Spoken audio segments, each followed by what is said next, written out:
I feel like I just saw you, Dave. I wonder why. I changed my shirt. We're so proud of you. Yeah, we usually wait a week between, and we just couldn't this time, so we're back to back in it. I mean, part of it's because you just have so much juice and energy and words for this, That's I true. don't know, series that we're in. Not necessarily series. I mean, I remember, so this is episode 18 Yeah, to our series, What in God's Name is Going On. And where we're at right now is talking about Samaria and how we live in Samaria as Christians, as God called us to be the light, the incarnational presence in the world. And so, how do we do that when the three gods that you identified that are characteristic of Samaria and Babylon are money, sex, and power? And they're not just things that people desire, they're actually gods, things that we put up for worship, that we bow to. we have So powers. yeah, so you, I mean, no one's more shocked than me that you've actually read Aristotle. I quoted him.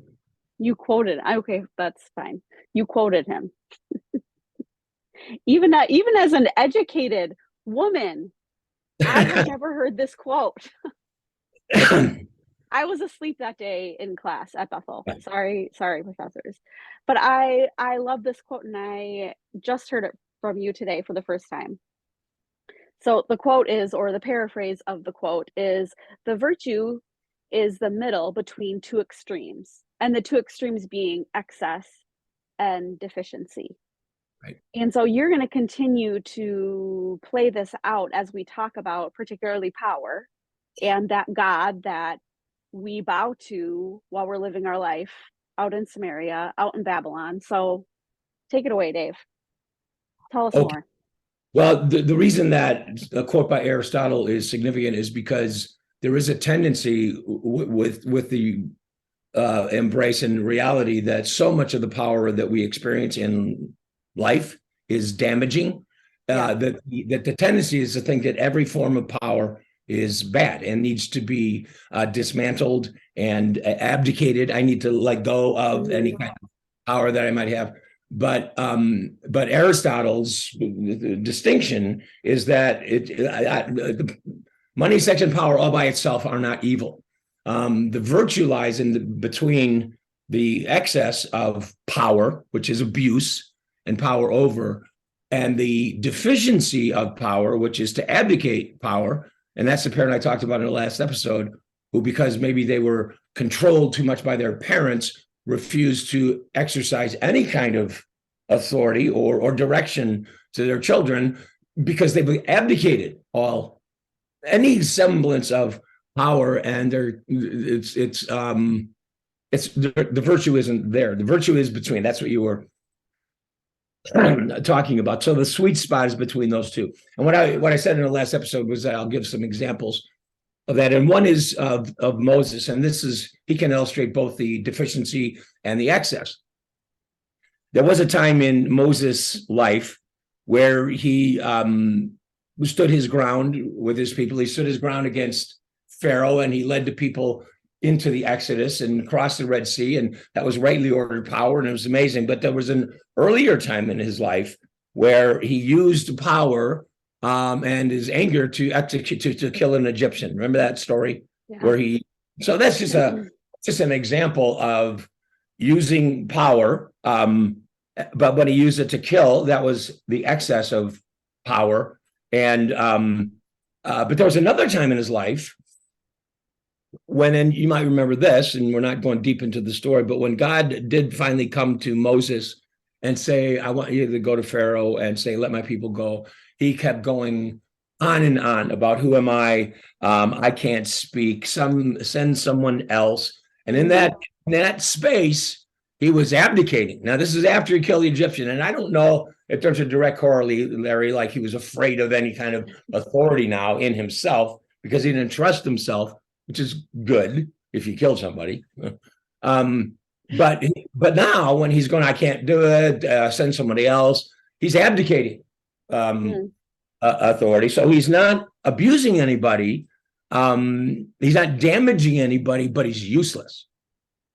Okay. He's useless because he's not using any of the abilities God's given him. And in fact, that has to do even with gifts that God's given us. When God gives us a gift or a capacity, part of our responsibility, I think, is to not advocate it. And go, well, I can't do that. Yes, you can. Develop it. And the excess of that is to be arrogant and think it's all about you. It's not all about you. It's to serve people. If God gave you a gift, it's to serve other people.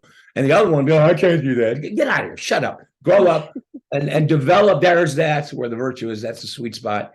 And eventually, Moses did find the sweet spot of virtue between excess and deficiency. And that's when he went to Pharaoh and stood his ground. Pretty authoritative. Let my people go. He didn't stop. He also didn't try to kill anybody. It was more likely that he would be killed. He exercised authority and power. People, and when someone does that rightly ordered, guess what happened? People got delivered. People got protected because Moses stood his ground. People got set free. They were led. They were fed. Man, rightly ordered power under the rule and reign of God sets people free. It creates an environment in a church, in a family, that allows people to be no longer under the tyranny of whatever Pharaoh is running the show and the family and the church. These are all these.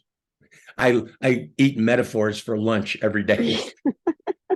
Anyway, want to make one more distinction about this power thing. I'm sorry. I want to make a distinction quickly here between positional power and personal power. Positional power is power that someone has by virtue of their position or their office. Your husband, my son, is a cop. He's got positional power. If a policeman puts up his hand in a road and I'm driving, I stop my car because I think he's a great human being. It has nothing to do with what kind of person he is. If he pulls up behind me with his lights flashing, I'm pulling over because they have positional power. Hopefully they are a wonderful human being. And I would love to be pulled over by Chris because wouldn't that be awesome? Because he would do it on purpose. And then, anyway. Yeah, but you get it. So by virtue of a position, and there are people who have that kind of position. I remember, however, when I wrote that book on spiritual abuse, Jeff and I wrote a chapter called "Because I'm the Pastor." That's why. Meaning I get my way because I'm the pastor. Meaning we're going to do it my way. Is I'm using my positional power. I'm the pastor, which means I'm more important than you to get my way. That's ultimately that's an example of disordered power. Right. The pastors or the people or the parents that you follow have personal power. There's integrity. You know the people you're drawn to, and you don't agree with everything they say, but you're drawn to a personal power and authority and positional. If that's what you're throwing around, because I'm the boss. Okay, you are, and you won't have people follow you for very long. In fact, you're probably ripe for a rebellion of some sort. But that's a distinction between positional and personal. The president of the United States gets to ride on Air Force One because of his position. Okay. The day after he's president, he's off. He doesn't get to ride on it anymore. Okay. Because that positional power is gone. Hopefully, people who are in positions of power like that. See, this is where there's another sweet spot. Hopefully, our pastors and our parents and our presidents are people who have character. So when they have the position, their personal power matches. Yeah. Yeah. And then you can think of all sorts of wonderful examples of parents like that and people like that and pastors like that. So personal power has to do with who you are. Character, integrity, honesty. The problem is when someone with positional power has no personal power. At one level, someone with personal power, he's the boss, but no person who has positional power, they're the boss, but don't have personal power. The best that gets is irritating. Right? I mean, this is the incompetent boss. This is Barney Fife. Remember Andy Griffith? Barney Fife was like, he was the sheriff, but he everybody just laughed at him behind his back. These are the posers of the world. They have positional power. They don't have personal power. I'm not going to follow you. I don't. Yeah, okay, you're the boss, and we're going to do it. But wow, I'm not going to follow you. Not only is it irritating, that's what I meant by someone with positional power without personal power. At best, is irritating, but it's also dangerous. Because character does matter, and sometimes disordered power actually does win. I mean, sometimes power over wins in terms of how you define winning. It wins the war, it wins the election, it wins the whatever. It can do that. It's why I think the crowd said, when Pilate said, "Do you want the way of Jesus or the way of Barabbas?" They said, "Give us Barabbas," because that way is the only chance we have of winning. So power over in certain environments, particularly in Samaria and in Babylon and this culture that we live in called the kingdoms of this world. That kind of power. So you need bigger armies and bigger swords, and it's not how it works in the kingdom of God. Jesus, think about it. Standing in front of Pilate, who had the positional power. Jesus had none. Yeah. He had no office. He had no title. He had no power like that, no title. He had personal authority, but his personal power wasn't by demanding it. People followed him. It's amazing. It's just like, well, duh, this is how it works. And when I picture Jesus in front of Pilate had all the positional power. He had the power to kill Jesus, to execute Jesus. So he had all the power, but Jesus had a different kind of power. Excuse me. And the power that Jesus had came a different way. It had a different effect, because there is a kind of power at work in the world under the rule and reign of God that doesn't destroy, it creates.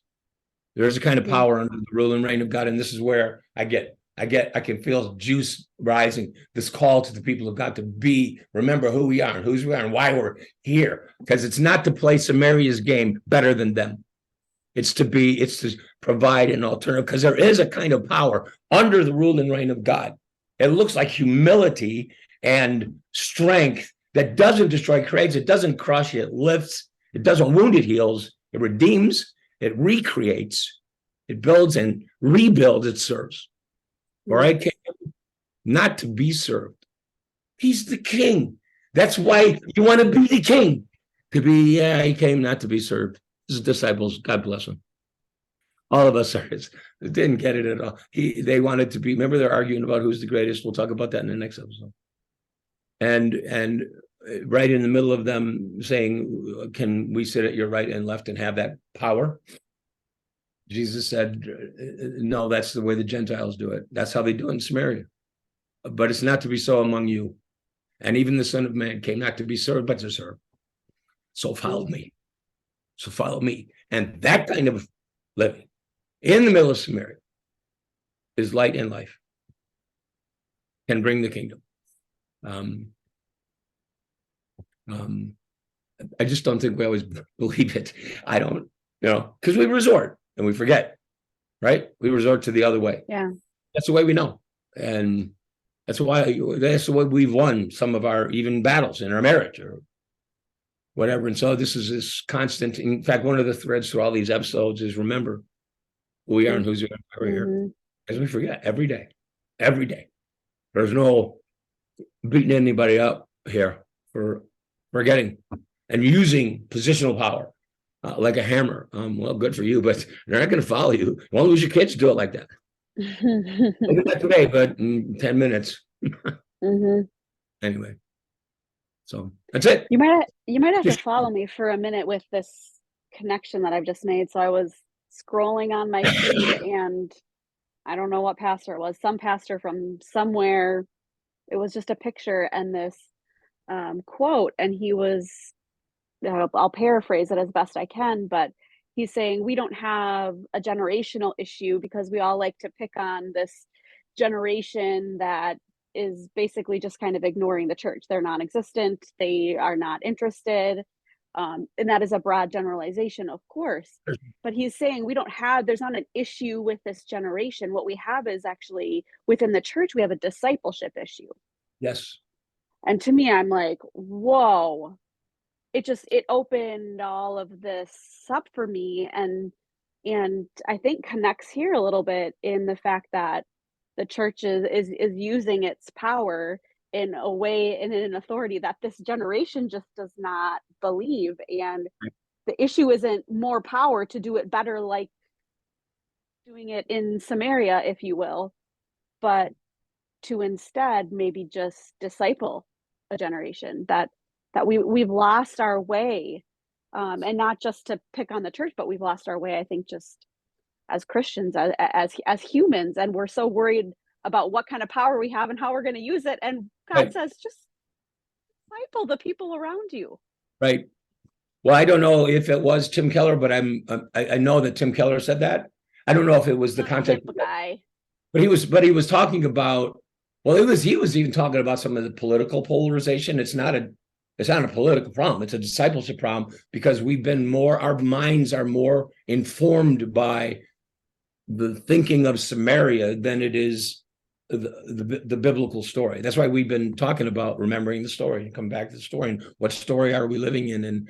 And the other quote that came to mind about a pastor who was talking about the generational things and this was about this was Russell Moore, actually, from the Southern Baptist Convention. And this guy's a really good guy. And he said the problem with the next generation looking at what they see in the church, the institutional church anyway, is not that they don't believe what we say about Jesus. They don't believe that we believe it. And that's coming out of all of the hide it, don't tell the truth. No women can serve in ministry, blah, blah, blah. Mm-hmm. They don't believe it. And so they're looking for God, but not always in the institutional place. And it can be found there. I mean, but it's just like the institution has positional. Right, right. But you're going to go where there's personal, if there's such a thing, right, in a church that has, you smell the life of the Spirit there. That would be like a church that is a person who, I'm going there because I smell the fragrance of Christ among these people. Anyway. Mm-hmm, mm-hmm. Yeah. And a place where you're seeing people set free, like you said, this wonderful quote, I actually wrote it down while you were talking, the rightly ordered power under the rule and reign of Christ has the ability to set people free. Like that really is what I'm looking for, right? Yeah. Whether we're talking about a church or relationships or whatever, that is what I'm looking for in my life. Well, I love that. I mean, I even, as I was saying it, I'm going, this is really big, and it's right there all the time. The whole thing of Moses and the Exodus, and the contrast between the time in his life when he abdicated, I can't do that. But when he, with humility, exercised rightly ordered authority under God, people got free. They got free from slavery. They saw signs and wonders. They got to know God. Yeah. Wow. So that sweet spot of virtue that Aristotle talks about is worth pursuing. Mm-hmm. Mm-hmm. I think it's a great way to, kind of measure yourself, where, whoa. I think that was excess of that. And I mean, you can do it with any three of those. Sex is awful. It's terrible.